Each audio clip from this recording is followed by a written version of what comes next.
सुयोगनगर इंद्रायणी चौकामध्ये एका कारवाल्याने 4 बाईकवाल्यांना उडवून दिलं. अर्धा पाऊण तास झाला ट्रॅफिक पोलीस इथे नव्हते.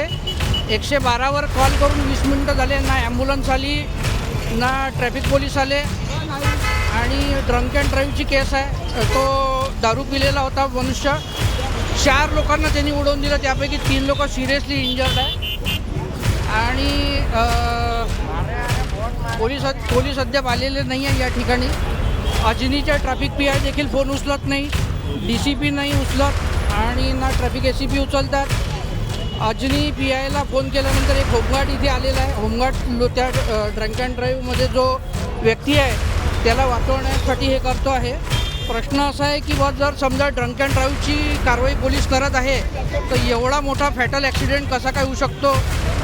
आणि सुयोगनगर चौकामध्ये ट्रॅफिकचा पॉईंट असतो नेहमी.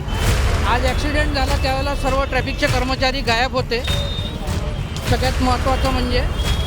आणि अशाच पद्धतीची जी वाहतूक व्यवस्था आहे ही सर्व नागपूर शहरामध्ये अस्ताव्यस्त झालेली आहे.